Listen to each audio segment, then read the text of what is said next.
Okay. Professor Roberta Stewart is the chair of the classics department at Dartmouth College, where she has taught since 1990. She has published widely on the ancient world, particularly on issues of gender and slavery. The author of numerous articles, she has also published the monographs Plautus and Roman Slavery and Public Office in Early Rome. Outside the classroom, Roberta has also done a lot of work with veterans, for example, with veterans reading groups, which informs her presentation today on community and the function of war stories. Professor Stewart. Thank you. And what I would say is that the first engagement with modern literatures of war was actually at the encouragement of our president, James Wright, who was a Marine and a professor of history and the dean of the faculty and the provost and then the president of the college, and worked very hard during the Iraq War, beginning after 9/11. And he would go down to Walter Reed to visit the wounded and encourage the veteran soldiers to apply to Dartmouth and set up a program for veteran students at Dartmouth, and helped write the current form of the national legislation for veterans education. And he said, "Why aren't you teaching this work in the classroom on campus?" And I developed a class called War Stories. And so when Mark asked me about community rupture and fracture, my first thought was in fact Sophocles and Sophocles' tragedies and the both the Ajax and the Philoctetes, and this thought of individuals, talented individuals who are abandoned by their communities with horrific consequences for Ajax. And by Philoctetes, more interestingly, the communities figures out they made a mistake, not because they have remorse about what they did, but because they can't win the war. And a really interesting study of an individual who does something remarkable, which is he lets go of hurt, or he lets go of anger over hurt. And it's worth a read. And I thought, to put it in context, most of the work I've done with classical literature and war stories has been reception. I've read Homer, and then I've read the poetry of Doug Anderson. I've read, this is forthcoming with University of Michigan Press. I've read Homer, and I've read the poetry of the military wife, Jeanne de Bro, and her representation of Penelope. And what I want to do today is actually, instead of doing reception, to do a comparison, because if the war stories syllabus has taught me anything, is that there's a cross-pollination, that modern literatures of war pose different questions and offer different perspectives that can be employed usefully, both to understand our own present moment, but also to think through our ancient texts in new ways. And so my interest in the Valley of Elah, what is also important, and I'm going to try to keep this to, I'll be done by 4:25. Let me just time myself, okay, so that we can watch the film. And what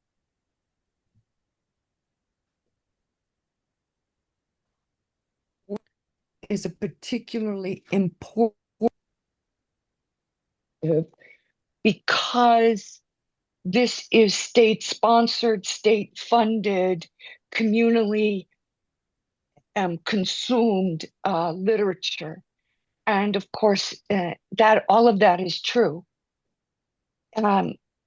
What is different about the modern moment is that our government does not fund the development of artistic engagement with these ethical challenges of our politics, of our moment. The NEA perhaps does, but in a limited way, and it's not for popular consumption. But what is curious to me is what film does, and maybe it's because I've got a kid. Music and film are major media. Um, that the film is a tool. And what is interesting about the Valley of Elah, it's produced in 2006, is its development of discourses, its contrast of discourses of the public narrative of the state and the private narratives and the private experiences of individuals, those micro narratives that we are made and we are given them immediately. And it allows us to see these and contrast these public and private experiences of grief, of violence, and of the solutions that are needed for these. So Ella is the story of a real person. Specialist Richard Davis was killed by members of his unit after his return from Baghdad in 2003. He participated in some of the most violent fighting in Baghdad. And initially there was an expose written. I actually read Playboy this morning. I have never done that in my entire life. And I'll just repeat. Somebody said you read it for the articles. I will repeat that the article was pretty good writing by a man named Mark Bowl. But what's important is that it was the expose that brought forward to the American um, awareness the what happened to this man. He came home. He's not a perfect hero. We're going to see in the film and in expose. He um, he filmed himself torturing wounded Iraqis. They called him Doc because he pretended to be a medic and would use that posture to probe their wounds, to make them feel pain. Um, he was engaged in a lot of fights, as many of them were in this unit. Um, and when he came back, they went out and they went to a strip club near their base and they started fighting and they were thrown out of the club. They continued to fight, and several men of his unit, um, he was murdered. He was murdered. And figuring out how he was murdered, his body was doused in lighter fluid and set on fire. And it was not initially found. When it was found, the body had been dismembered in parts by animals. And so it was this horrific event. And it is that event and that story that is brought forward in the film of Ella. And as I want to just give us a couple of what I particularly value in this film. It's a film of a father trying to find out what happened to his son who has gone missing. Because the military tells the father that the son has gone AWOL. And it's the father who goes to the military base to figure out what happens. Now, if you put that alongside Philoctetes, what I think is really interesting is that the Valley of Elah is as if Philoctetes' father said, "What the hell happened to my son? He went to Troy. I've got no letters, no phone calls. He's been gone for 10 years. Nobody knows anything." Of course, we know he's been abandoned because he's wounded. But this idea of and Sophocles Philoctetes rightly shows an important feature of Greek literatures of war. It focuses on these individuals. Of course, it sees the family, it sees the father, it looks at Penelope, but a lot of its focus is on these heroes, these men, the individual who carries the weapon. And in modern studies of the literature of war, we refer to these people as the flesh witnesses of war. This comes from an Israeli scholar by the last name of Harari. It's a very smart piece. But one of the things that women have and non-white persons have done is take the idea of flesh witness and enlarge it.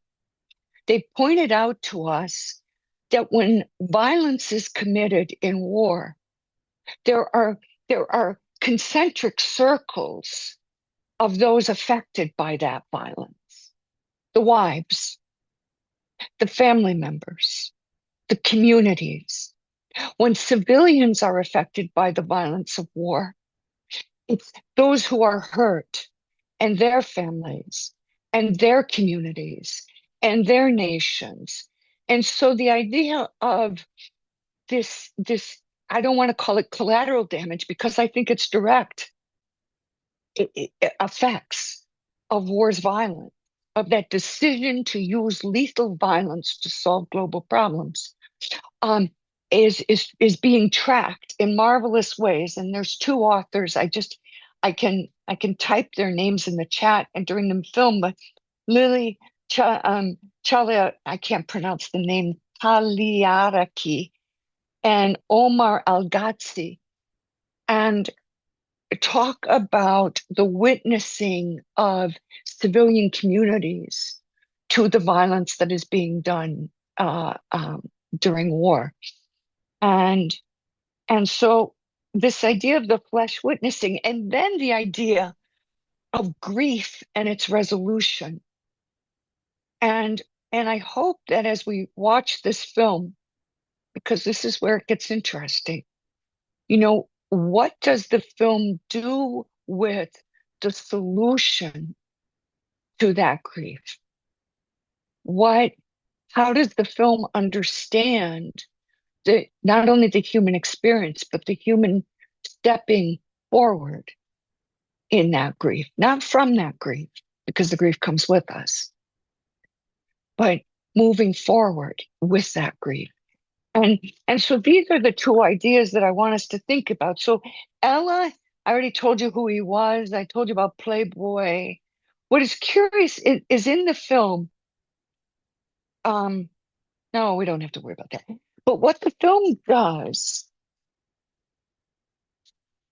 is it shows us this experience. Yeah, I got 5 minutes left.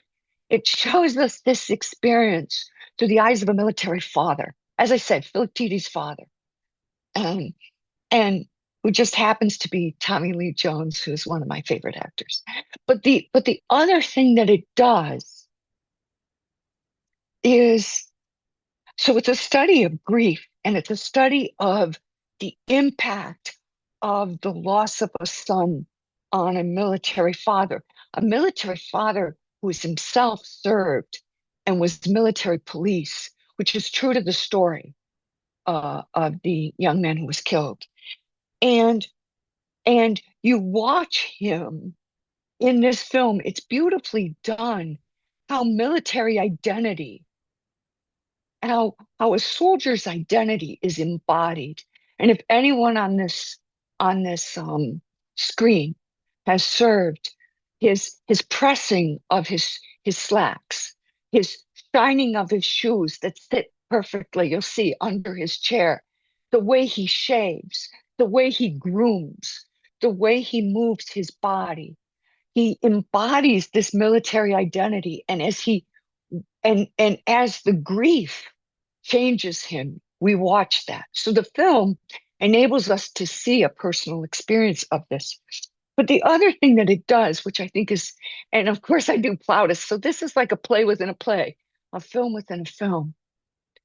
He finds the videos that his son has made in Baghdad, and he's watching the war. And I don't know if you all remember, but I was in Rome when we went into Iraq. So I was watching Al Jazeera.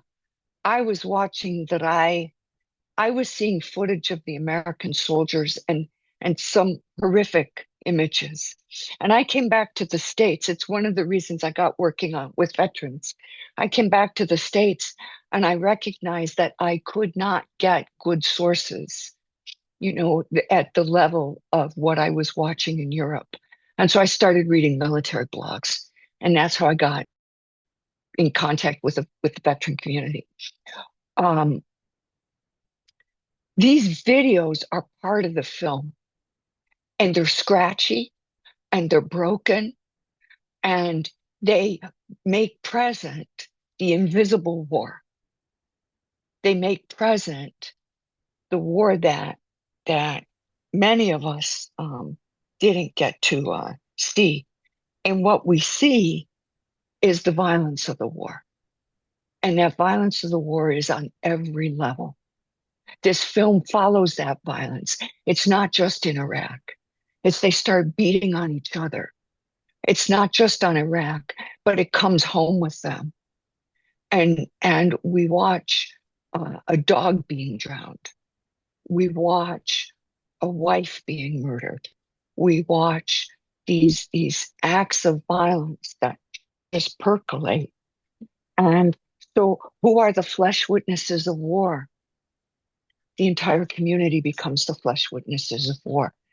And and if the film just left us there, and that's the question that I'm going to ask us, so at the end of the film we can talk about this, because this is pretty serious stuff.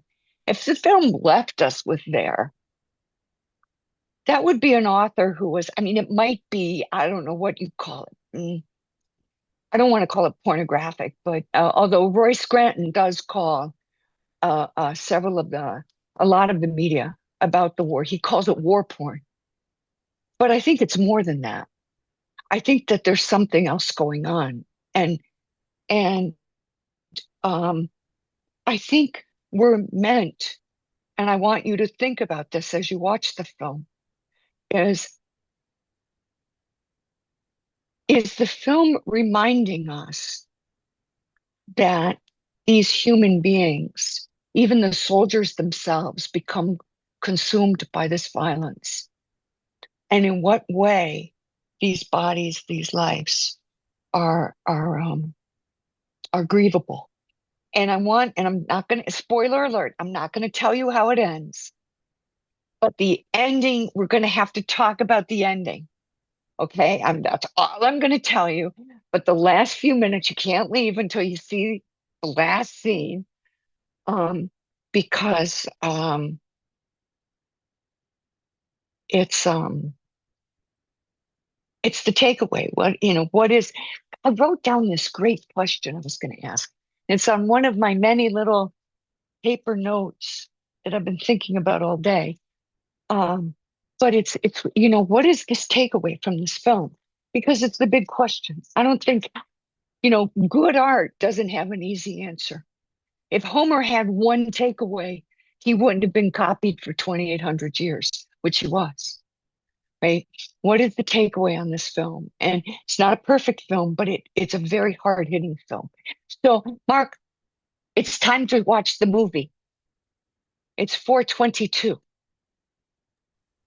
Okay, so I'm going to hopefully pull this off. So let me stop